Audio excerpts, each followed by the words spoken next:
to the first live conversation Ron and I have ever had on Substack. My dear friend Ron Filipkowski. Hi, Ron. Hello, how you doing? Well, I'm okay. I mean, all things considered, things like yesterday morning, I woke up and you and I are pretty dialed in, and I was like, "What the fuck is going on with these deportations and the Venezuelan gangs and all of this shit?" And then today we see John Roberts, like, what is he, deep state? So let's just like jump right into what the fuck is going on, particularly with the courts and how they're trying now to just basically defy the courts. Yeah, well, I did predict that that was going to be their next phase is to attack the Mm-hmm. judiciary. Because I Right. mean, they control the Senate, they control the House, they control the presidency. So the only thing Democrats can do right now is fight these things in court. And we know that a lot of what they're doing is illegal. It's violating the law, it's violating due process. Right. So, judges are ruling against them. So of course their natural instinct is to attack the judges. So that's what they're doing. They're going after them personally. They're going after their families. We saw this playbook during Trump's criminal trials. You know, Yep.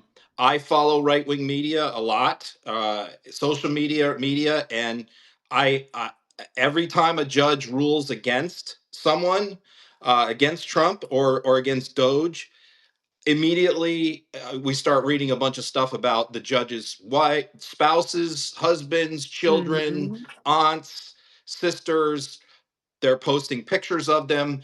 So I don't know if like everyone on the left is completely aware that this happens, but it happens in right wing media and social media after every single judicial system verdict or decision goes against Trump.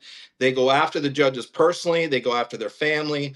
Of course, they're all talking about filing impeachment motions and everything else, which will go nowhere, but still it's a harassment and a distraction. And I think that's probably what caused Justice Roberts to take this extraordinary step of issuing the statement, which is highly unusual and has a lot of MAGA Yeah, very upset that he did that.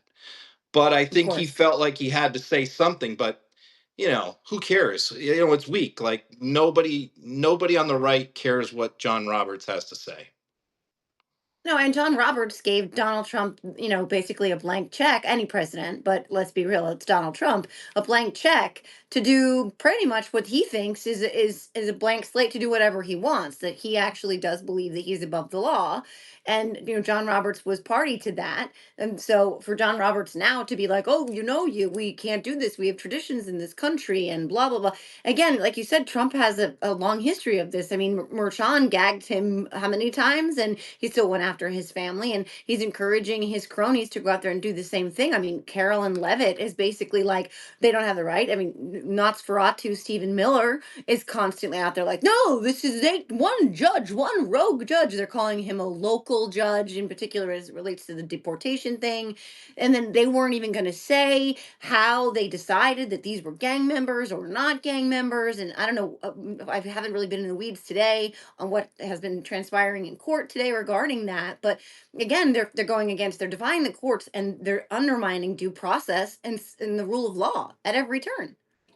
Yeah, I defended a huge racketeering case years ago when I was doing criminal defense, and it involved the state of Florida was cracking down on Sir 13. They were going to break up the Sir 13 gangs across Florida, and I defended one of the people who was accused of being in the gang, and he wasn't.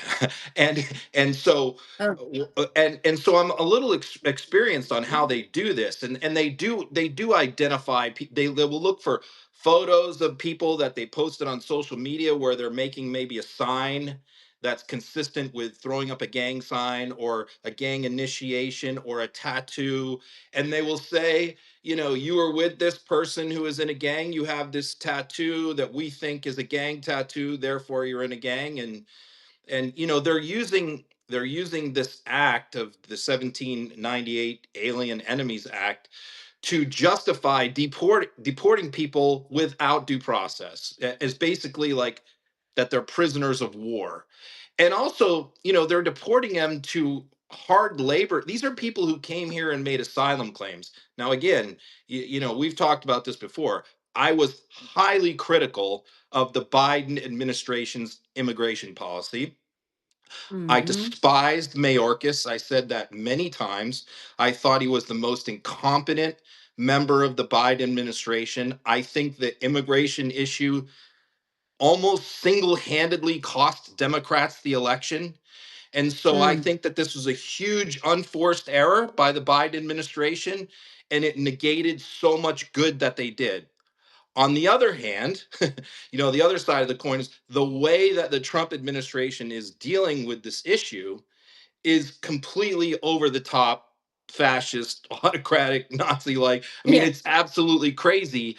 You can't just grab people off the street, throw them on planes, and send them to a detention camp in El Salvador when they're not even from El Salvador.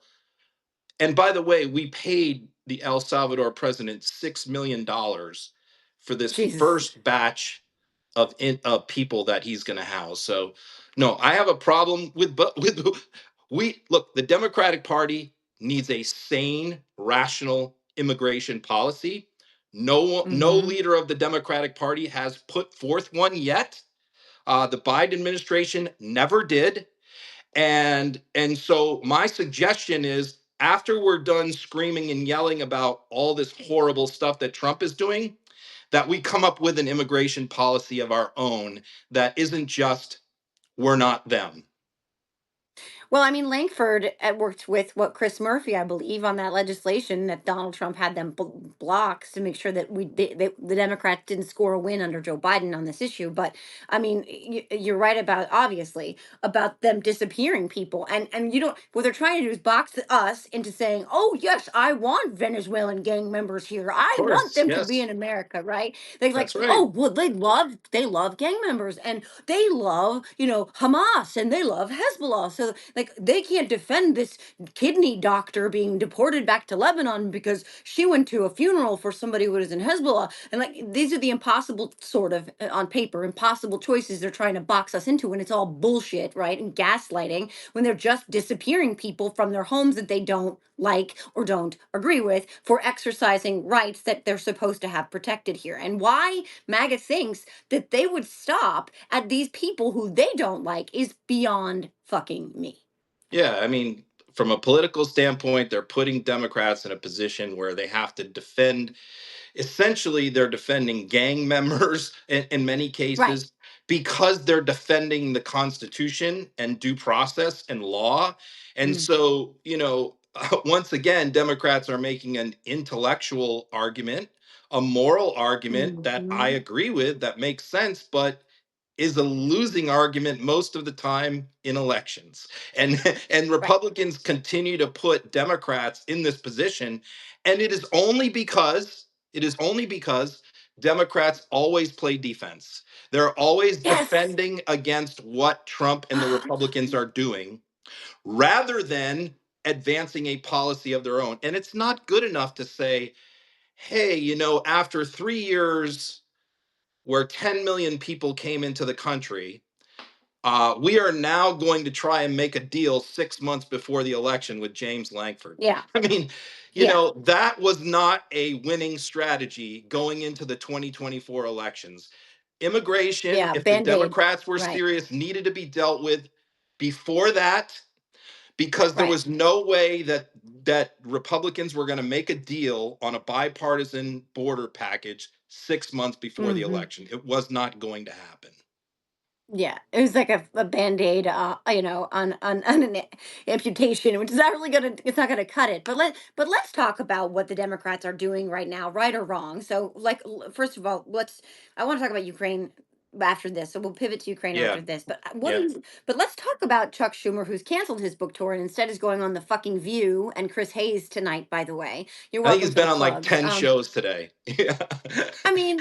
This, like, can we just, okay, let's get your take on on them and the cloture on the CR, and Chuck Schumer's leadership, and the irony of Chuck Schumer pressuring Joe Biden to step aside because it was time that he did so, and Chuck Schumer not stepping aside even though it's high time he does so. But like, what first of all, what's your opinion and thoughts on all of that? And what's your opinion and thoughts on Chuck Schumer being like a Republican right now and running away from the people and going on TV shows instead of even going on his damn book tour?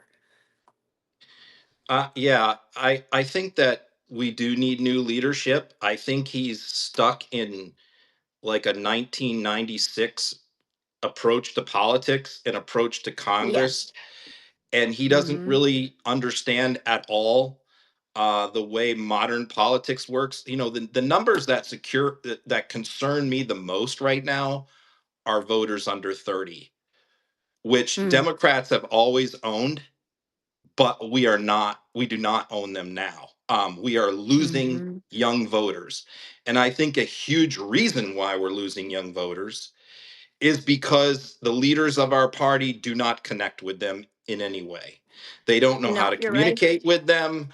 Our whole strategy right now seems to be from Schumer and Jeffries to talk about government benefits that could be taken away from people. Honestly, Mhm. like that's important, but that can't be our whole agenda, is to Mm. constantly say they're going to take away your government checks. You know, they're going to take your social security. I mean, if they actually do, then that would resonate more. But right now, a lot of it is threats, or Yeah. spending all of our time defending USAID or defending government workers who are getting fired. I mean, that's all great to win the Virginia governor's race, where there's a gajillion federal employees and contractors, but that's not going to help Mhm. us in Nevada. There Right. needs to, and it's not going to help you with young people.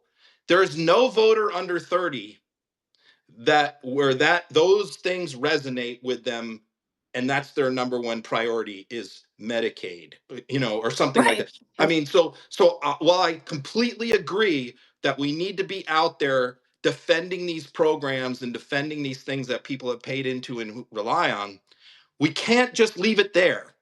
We have to put forth things that we are for that are besides preserving government benefits. And I Mhm. don't hear that from Chuck Schumer. All I hear from Chuck Schumer and Jeffries is defending government workers and government benefits. And there's more Mhm. to politics than that. Yeah.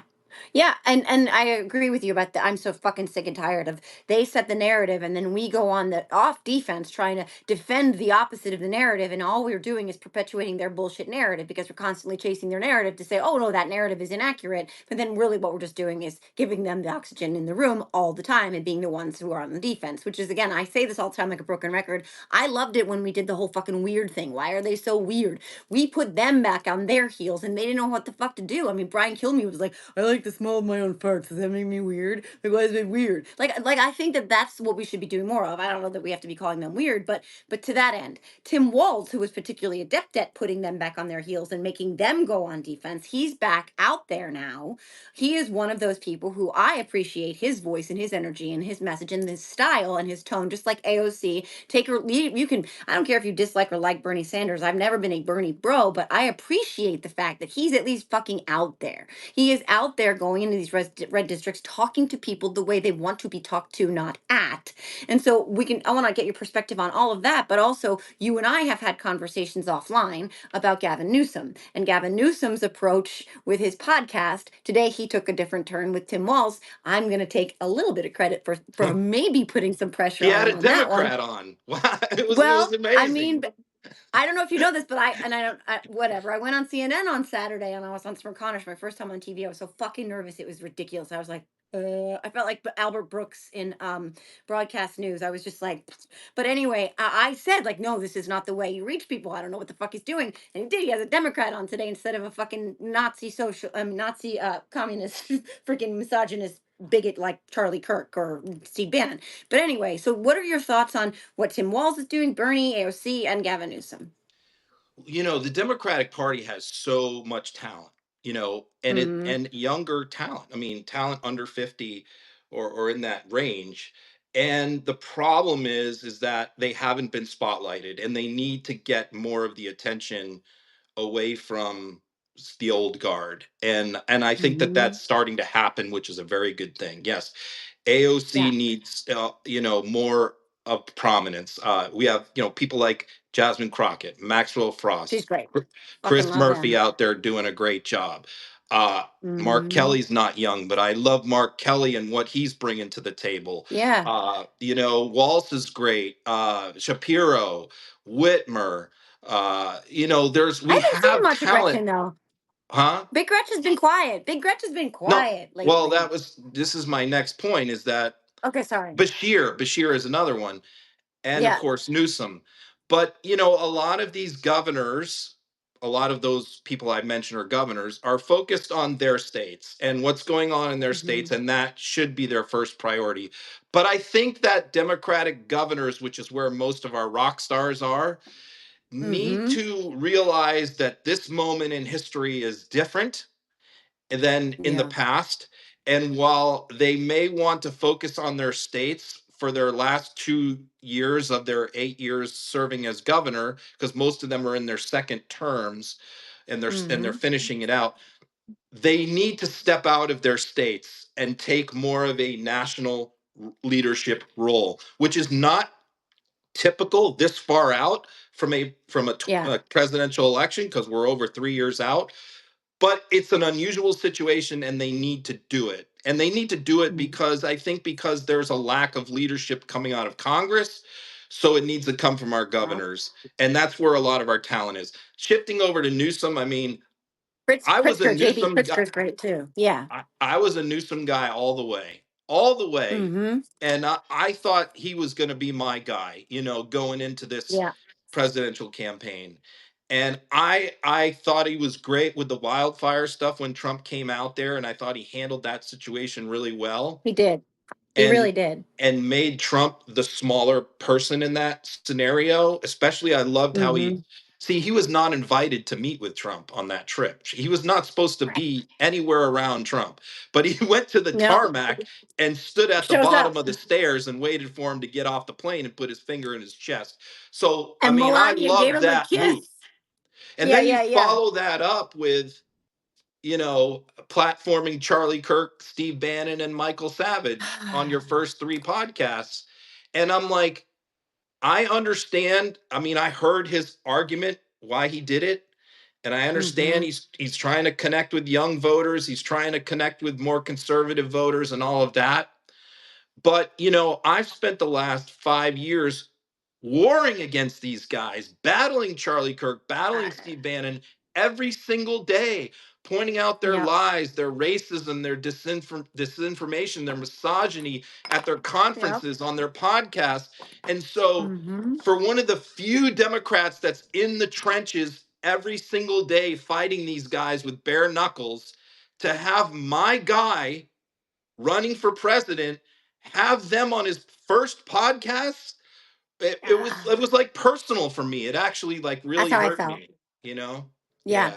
That's exactly how I felt too. Like I felt like I felt kicked in the gut a little bit by that because it was like, you know, I as a woman, I'm constantly fighting patriarchy even in this world, right? Sure. I've seen plenty of dudes getting plenty of access on my side and you see those big circles in that graphic and it's all the red circles, right? And it's all dudes in those fucking red circles, some chicks, but like our little tiny blue dots are dudes. They're all dudes, and I'm fucking sick of it. So that's bad enough, right? Like where I keep having to fight against this fucking stream of patriarchy that sounds like a golden shower, and it's not a reference to one, but whatever. I constantly fight against that. But not only that, now he's gonna go to those big red fucking circles. He's not even gonna go to the blue fucking circles. Are you serious? Like what are we doing? Like I believe, and I think you do too. I mean, I'm not gonna speak for you, but we need to be building up our own army, so to speak, to start combating and taking back some of that That's my space. point. Right. Gavin Newsom could be, and I'm not, I'm not trying to get on Gavin Newsom's podcast because You I should re- be. I refuse TV interviews. I'm not really interested in like being a star or having my face out there. That's not my thing. I'm Yeah. happy to write my Right. column every day and stuff. but Right. I would like for him. I thought, why don't you platform some of the younger, Democrats? If you're Yep. trying to connect with younger voters or whatever, or if you're trying to connect with Republicans, I mean, have a Kinzinger on or somebody.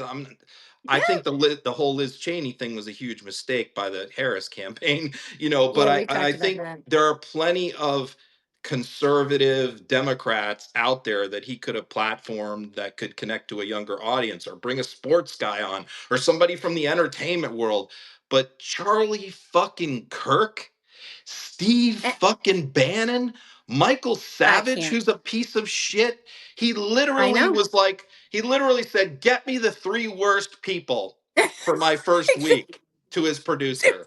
"Get me the three worst Republicans in America, and let's do White dudes. podcasts with Make them." sure they're white dudes too. Make like Yeah. and like I was waiting for Marjorie Taylor Greene and Lauren Boebert to be on there like screening freaking Beetlejuice live. Like honest to fucking God, like what are you doing? But there's plenty of voices that you're right that he could have leaned into. I hope he does if he has to keep doing a podcast. Which for my particular person point of view, when Ted Cruz gets criticized for being a podcaster less than a senator, I think he fucking deserves it. Honest to God, I think he deserves it. So I feel like sometimes, especially when your state is reeling from, the wildfires that devastated huge swaths of the land, I feel like you should maybe just signal that you're really kind of focusing on being a governor. I get it, I do, I get it. But sometimes a governor, like spaghetti, likes to be alone. Sometimes you just got to be a governor. We don't need more cowbell. We need more governor. But I'm just going to put that to the side You because he's know, doing what he's doing for lots of reasons, and some of it, largely, I would believe, is driven by hopefully making substantive positive change. yeah, I would say this. It depends what his goal is here. And that, Yeah. believe me, at Midas, we've had raging debates over this Yeah. because we don't agree. I mean, Hmm. there are people that are with our group who definitely believe that what Newsom's doing is the right thing. And there are definitely Hmm. people in our group who do not. And I'm the leader of that group. Okay. So Yeah. it depends what your goal is. If your goal is to build a podcast audience, like that's Ted Cruz's goal. Ted Cruz makes gobs of money on his podcast. Okay, lots Yeah. of And he's money. a shitty fucking senator. Yeah. And that's why he's doing it. Right. He does not do his podcast for it to help him in elections or help him in the Senate. No, he's doing it for cash. And so Yeah. my concern with Gavin Newsom is, if your goal is like create controversy and build an audience that way, which is like the Piers Morgan model, Ugh. then God. then Fuck him. I'm don't know what the hell you're doing. Yeah. But and if your goal is for this podcast to help you run for president, I also don't get what you're doing, Yeah. look, you're handing the Republican attack machine, which is going to be JD Vance. You're handing the JD Vance's Hmm. campaign Bingo. thousands of hours of tape, of clips, of Yep. video Yep. to comb over Hmm. and to selectively edit and deceptively edit and use in campaign ads. And you know who else is going to use? I predicted this on social media. Who is going to use Gavin Newsom podcast clips the most in 2028? Democrats, Christine Whitmer, Andy Bashir, their campaigns are going to Yeah. use his These interview comments with on Charlie trans. Kirk and Steve Bannon against him. Yeah. So I don't Yep. You're understand right. what he's doing unless the goal is to like be Joe Rogan. I mean, and we're not going to build a Frank and Rogan on our side, partly because, yeah, like, our side is not, well, I'd say largely not as brainless and not as cohesive in that regard. Like they can walk lockstep because they're largely unimaginative, fucking incurious idiots. Let's just say that's being generous. But we're never going to have that. We're never going to have a fucking Joe Rogan because everybody's like, I want that, I want that, I want that, I want that. It's me all the time, right? So no one's going to align behind one fucking Trojan horse. But I will say that again, you were exactly right. And what he did was he seemed like he was almost brothers in arms with these guys, where he didn't push back when Bannon talked about the big fucking lie and the trans conversation with Charlie Kirk. Like that's going to be clipped till he's 700 years old. And he did. He gave lots of opportunities for lots of people to use them to go at him. And what kind of fucking Steve Bannon stan are you gonna fucking flip where he's gonna go, oh, you know what? I love Steve Bannon and all the flood zone shit and stealing money money from people to build the wall we're going to build. But you know what? Gavin Newsom had him on his podcast, so now I'm a Democrat. No one's going to make that conversion. Like, that's You sort of know, a ridiculous exercise in futility. who posted 5 million clips from those two podcasts? Charlie Kirk, Steve Charlie Kirk? Yeah. Bannon, Yeah. right wing media, right wing Mm-hmm. podcasters, right wing Yeah. social media. You know who posted no clips from those podcasts? Democrats. So, No. exactly what are you trying to do here? You provided tons of content for MAGA and zero Mm-hmm. content for Democrats. So, And what legitimize them exactly too. are we trying to accomplish with this podcast? Yeah, I don't get it. Yeah. I mean, look, if he, and the other thing is for, and I don't want to keep beating a dead horse here, but the other thing is his Yeah. promo for the podcast said he was going to bring on people that he disagreed with and call out their lies. That's what he said. So when he booked Charlie Kirk, I said, I was upset, but I said, you know what? I'm going to reserve judgment. I'm going to hold my fire on this, and I'm going to wait Mm-hmm. because he said he's going to call out their lies. And then I watched it Mm-hmm. and I didn't see any lies being called out. So, No. you lost me No. there, you know. Exactly, exactly. It's like herding friggin' cats. You know, if you're not a cat herder, then don't even try. So let's pivot real fast to Ukraine, because day one dictator who said he was going to end the Ukrainian war on day one doesn't seem all that legitimately interested in ending the war in Ukraine unless it gives Vladimir Putin, which is so strange how all the roads keep leading to Putin. He once again seems to not have brokered peace in Ukraine. It's the most shocking thing ever, Ron. It's almost as if everything you said for all those years has come to fruition, and he is Putin's bitch, and he certainly has already expired the part where he's going to end the war, but this is all that gaslighting bullshit. There's no fucking peace plan with Putin that doesn't give him everything he wants. Yeah. So I read the readout of the phone call today from the White House between Trump and Putin. And Putin wants three things to agree to a ceasefire, according to the Trump's White House. Okay, from the readout, and it just so happens that the three things where Ukraine is kicking Russia's ass, those are the three Mm-hmm. things that he wants stopped before he will agree to. Mm-hmm. In other words, where has Ukraine been successful? Attacking Russian power plants and oil production facilities with drones. Putin Mm-hmm. wants that stopped. Okay, so you heard he Go wants figure. halt all bombing of energy infrastructure because that's where Russia is getting hurt the most. Mm-hmm. Halt all naval and missile attacks in the Black Sea. Guess who guess who is getting their ass kicked in the Black Sea for the last 3 years and getting all their ships sunk? Russia by Ukraine. Mm. So that's the other thing he wants. And the third thing he wants is no long range drone or missile attacks because Ukraine has finally, after all this time, acquired the capability to launch those attacks into Russia, which they did not have the first year or two of this conflict. So the three things that are hurting Russia the most are the three things Putin says, if you get Ukraine to stop these things, I will consider a Yeah, ceasefire doing a at lot of that work. time. Yeah. So What about NATO? Was obviously NATO this not in is that call? nonsense. And Did he NATO not also, come up in that call? who, what? Did NATO come up in that call where he doesn't No, want them no, to join NATO? apparently not. I mean, that's a Okay. given that Trump is going to agree to not let them in. I mean, the two things that we Mm-hmm. know that are a given that Trump is going to insist upon is that some of the occupied territory, if not all of it, is going to go to Russia, and Ukraine will not be admitted into NATO. Okay, those are like the two things that we know for sure are Trump is never going to move off of. But those are two things that I think maybe even Zelensky can somewhat agree to if he gets some other concessions. But now, Putin has just issued a whole new set of criteria and demands that he's put on Trump's plate. And what I think is going to happen is, of course, Zelensky is going to say no to all of these things, and Trump is probably going to blame Zelensky now. But I Yeah. think that John Bolton, Trump's former NSA, and I don't like to cite John Bolton often, but he occasionally You mean the makes deep some state, John Bolton? very good points.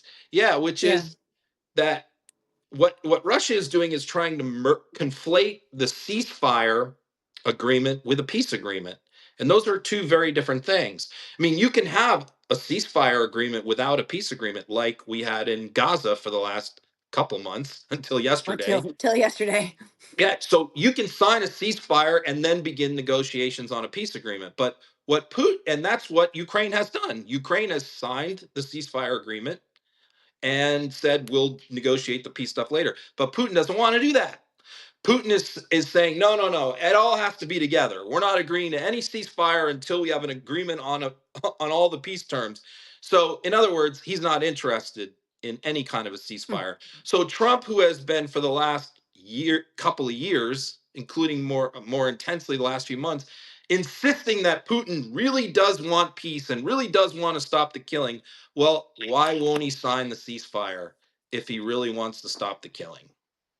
Right, right. But the Well, good he news doesn't. is Trump has apparently agreed to Putin's proposal for hockey games. We're now going to have Yeah. hockey games between the US and Russia so we can all have fun together and have a good time and cheer each other's national anthems. You know, we're going to have a wonderful time playing hockey against Russia while they kidnap children in Ukraine and bomb shopping centers and shopping malls and hospitals. And hospitals and schools and churches. And yeah, those thousands of Ukrainian children who've been stolen and are being reprogrammed to hate their home country. Like, oh, well, let's have a hockey game. That'll fix everything. It's fucking disgusting. It's gaslighting. It's one of those things where, like, you just look around and you're like, that too, like Voice of America, like the Kennedy Center is gonna fucking pave over the Rose Garden. I mean, it's like somebody, it's like fucking dystopian Mad Libs. It's like somebody was like, what are things you never ever thought of? And the spoiler alert: there's a movie out, a very popular movie out with about an action hero or whatever, you know what I mean, the Marvel heroes or whatever. And some shit happens to the White House where I was watching it like, oh my god, this is terrifying. And then I read the next day like Donald Trump is gonna pave over the Rose Garden and turn it into Mar-a-Lago with like, I was like, the fuck? It's like beyond, we've jumped the shark now where it's like all the fucking worst possible things you didn't even fathom, they're in front of us now. Yeah, I mean, he was at the Kennedy Center and he's announcing that, he's going to bring in all these new acts and these new shows, so we can look forward to, like, well, one person he mentioned was Lee Greenwood. He wants to bring Lee, Ugh. Lee Greenwood there. And The of Bible course guy, we'll wasn't see he Kid selling his Rock, Bibles? and yeah, maybe Scott Baio will have a comedy act and Kevin Sorbo will put on some plays. I He'll mean, swallow swords on stage or some shit. nobody in DC is going to go to these things except for maybe No. lobbyists or something who are trying to curry favor with Trump. But yeah, I And mean, look, and foreign entities that just want to curry yesterday, favor with Trump. Trump completely made up a story that that Russia had a Ukrainian army in Kursk completely surrounded, and Trump said they're only still alive because of me. I intervened and I convinced Putin not to annihilate them, and I'm going to rescue them. In my call today, I'm going to save them. I'm going to talk Putin into letting them go and letting them go home. He's got them surrounded and he's about to kill all of them, but I'm going to stop this from happening. Well, magically, like, that just disappeared. Like, we never heard anything about that anymore. And my question is, we have the president of the United States just completely fabricating a story about a Ukrainian army being surrounded that he is about to save, and there was no media stories about it. He's on video saying it. No media stories, and there were no Democrats, zero, doing any media or any press conferences saying this is a lie, he's making this up. There were no Democrats talking about the Kennedy Center. Like, literally, we need to be doing press conferences and things every single day on Yep. issues, every single day. But Congress is not in session this week. And where Mm-mm. are they? I don't know where they are. They're They're on all home. TV. They're on the They're fucking View, Ron. yeah, That's where they well, are. They're on the fucking View. And we need rapid response to all when this Trump shit, but went we to the need to, Kennedy yeah. Center, one of our members of Congress needed to be outside the Kennedy Center denouncing what is happening, how ticket Mm-hmm. sales are down, acts are Mm-hmm. canceled. This has been Mm-hmm. politicized and it's a disgrace and it's a stain on the legacy of JFK. And while Trump is announcing he's going to release the JFK files to distract from them, He's Yep. destroying this Kennedy Center, which has been in business for 60 years. And by the way, he's lying about Ukraine. But there's no Democrats doing that. They're not out there. I don't know where they are, but they Yeah. weren't doing that. Well, they're on book tours. They're doing podcasts. That's where they are. They should be on fucking Substack Live. Is where they should be, because this would be my advice to every Democrat. I tried to advise a certain Democrat that we've talked about on this call. I'm not going to say who. I tried to advise that Democrat the day of the Zelensky meeting to go to their fucking phone and talk to their fucking phone the way they fucking felt in real time to match our rage and our disgust and our fury. And what happened? They didn't do that. They did something else that was completely contrary to that. So I would suggest that they all get on their fucking phones and start responding to this shit, because they're Can, gonna can I? turn the Kennedy Center into the Taj fucking Mahal, and not the one in India, the one he bankrupted. That's what they're gonna Yeah. do. Everything is gonna be gilded and freaking gold leafed and gross and tacky. It's gonna look like a fucking home shopping club special hour. I mean, knock it the fuck off. You should be, as a human being, able to go talk to people the way you fucking feel in real time. Yeah, so I follow the social media accounts of every member of Congress, Democrat and Republican, all of them, all 435 plus the 100 senators. And what I can tell you is this, in following all of them, is there's about a dozen Democrats who actually like have a real social media page. In other words, like one that's not run by some low-level intern staffer who's like tweeting out bullshit talking points that the leadership is And, feeding them each or morning. memos, like 5-page Like, memos that they yeah, put out in they're response like to all the something. same wording and the same verbiage, and Republicans just make fun of it. There's maybe Yeah. I mean, you got people like, I would say is just pick your representative, any random person. I can tell you, there's like people in Congress who never post on social media, never, zero. Hmm. They've never done it. They don't do podcasts. Like, you've never heard of them. We literally have like 100 members of Congress that you've never even heard of, because they don't do Yeah. TV, they don't do podcasts, they don't do social media. They show up and vote, and then they go back to their districts and campaign. Okay, so the pro compare one of these random people that you never hear from. Just pick a name out of the hat and go look at their social media page, and then compare that to people like Jasmine Crockett, people like Chris Murphy, people like, I mean, even older guys like Jared Sheldon Moskowitz. Whitehouse. Yeah, I mean, Yeah. Maxwell Frost. I mean, I mean, of course, we're hitting younger people, but there's older people that have really good social media pages too, that are very active. But my question Hmm. is, why, if Well, every Bernie's old. Democrat was out there doing what Chris Murphy has been doing over the last month, just look at his Twitter page. If every Democrat was doing that, we would be kicking some ass right now. But they're not. Mm. And they Mm-mm. need, their own voters need to be hold them accountable. And we Agreed. saw a I agree. perfect illustration of that with Schumer canceling his book tour. Yep. Because he wanted to do this contained book tour, which was all going to be like PAC funded people, and it was all going to Hmm. be the usual contrived kind of a congressional book tour. But then I was the first one who posted his book tour dates right after the CR vote. I posted it, Mm. and I said, "Hey, by the way, everybody, this was Friday night. Chuck Schumer's going on a book tour Monday morning." And I posted the dates. And then all hell broke loose because a lot of grassroots organizations saw that and went nuts. And Schumer ends up canceling his book tour. Why? Because he doesn't want to face Democratic voters. I Yeah. mean, Right. so how does he mock and taunt Republicans for not wanting to do town halls when he won't do Exactly. them? Exactly, exactly, exactly. And last point before we say goodbye, and thank you for all your time, is what someone posted. I think it was about the White House rapid response. The other side, they, of all the things that you can criticize them for, they have learned to adapt to the world of digital media. They have learned to adapt and embrace, content creation. They there is no daylight in between them and their, look, fucking Laura Loomer. Charlie Kirk is literally basically creating policies, going to friggin' Greenland with that twitchy dumb dumb fuck over there to be like whatever to conquer Look, Greenland. We're not doing that. Laura Loomer got Hunter Biden's Secret Service detail removed. That was Laura Loomer. Oh, She but I didn't know they finally did it. Did they do it? I didn't know that. she was the one who got the photos of him on vacation in South Africa and put them in front of Trump. Look, here's what happened. I mean, because I was there in real time when all of this happened, and it all happened in January 2021 is when this ecosystem was largely built by Republicans because they were all deplatformed. And they aren't your Charlie Kirks, your people like that are not going to get invited on CNN or MSNBC or ABC or CBS. And they knew that. Just Gavin And Newsom's and then they podcast. were all Yeah. deplatformed from Instagram and Threads and Facebook and Twitter after January 6th, and they created Hmm. their own ecosystem out of necessity. All these people were Mm-hmm. wiped out, and so Yeah. they had to create their own alternative platforms because they had no other option.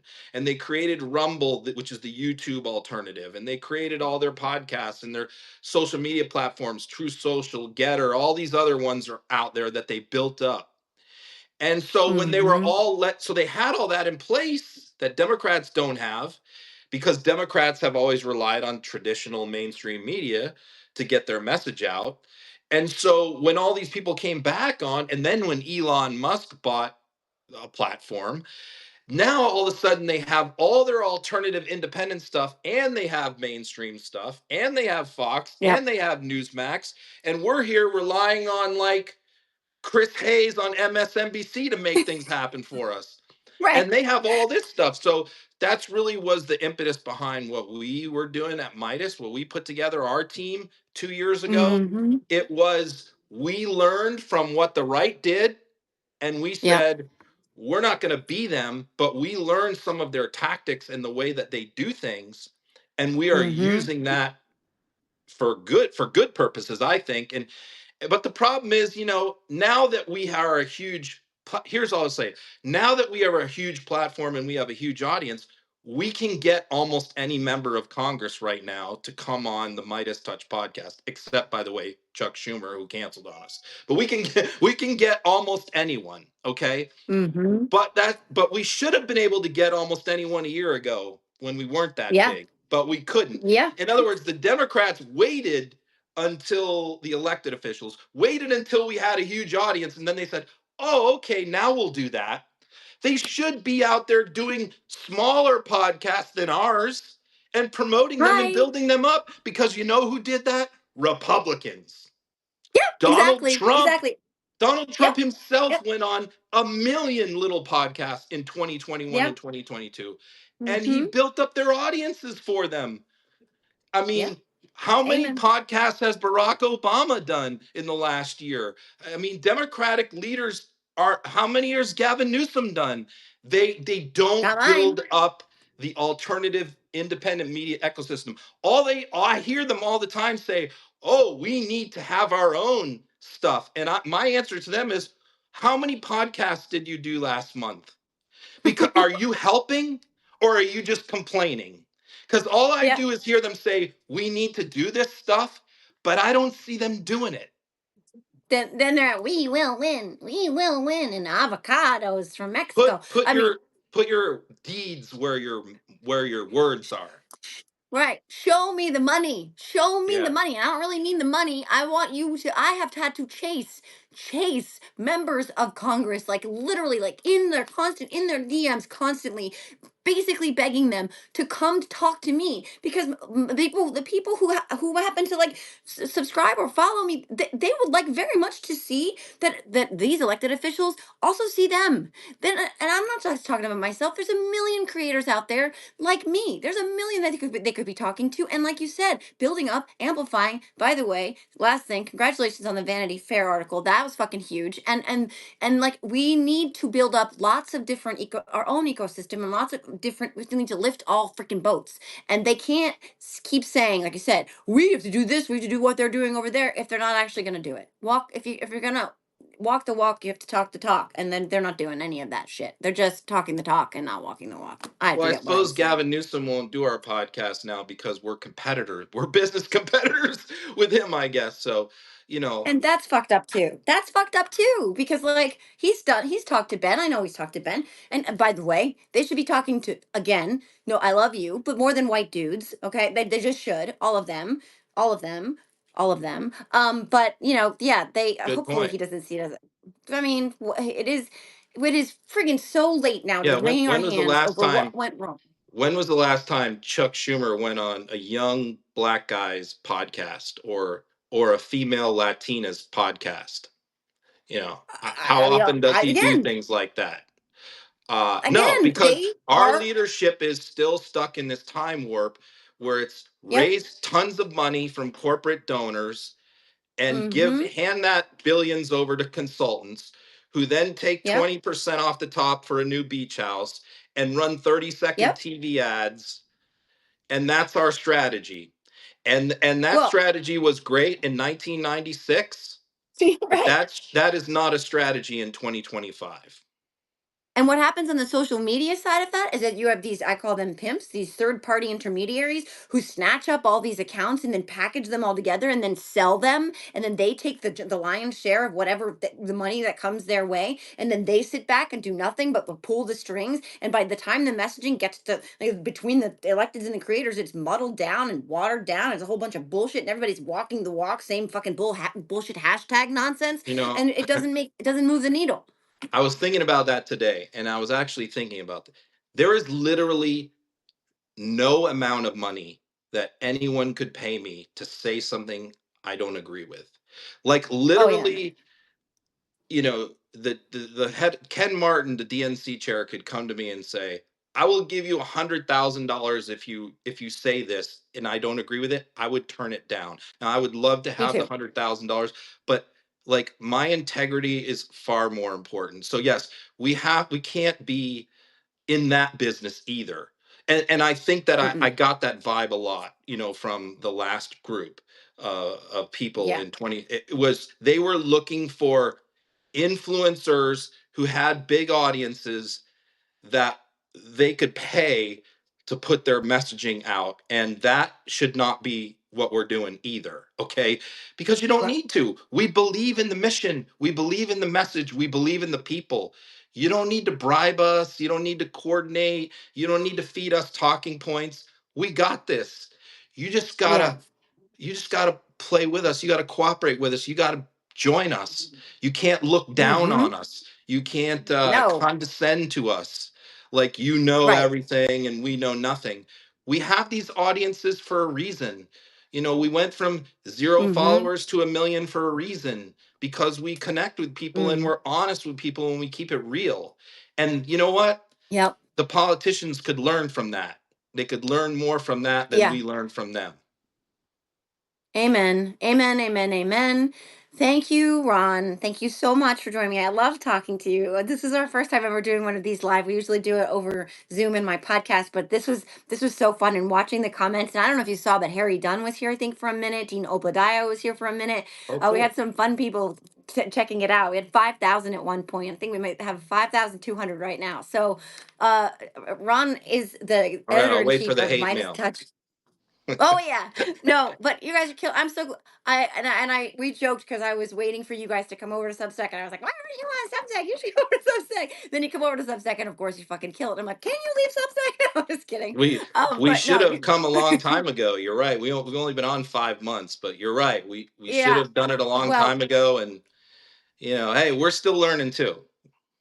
I mean, my strategy, my opinion is lift all boats, you know what I mean? Like, I think that with, again, the only way we're gonna fucking combat this bullshit is if we do it together. And like, we have to, and a lot of people are still siloed and shit, and we can't be doing any of that anymore. So I love how you and I always talk and we keep it real, and we don't give a shit irrespective of like what anybody's working on the side or privately or independently. It's not about that. It is about actually being driven by doing what is right for this country. And you and I came from different backgrounds politically, and here we are there in the middle, where fighting the good fight. So I'm so grateful for you, as you know. And thanks to everybody who came and listened to us, shooting the shit. I always just appreciate your perspective and just the way you talk about everything. So thank you, Ron. All right. See you. All See right, you we'll next do time. this. Well, I've got to do this again. Okay, bye, guys. Okay. Bye. Bye.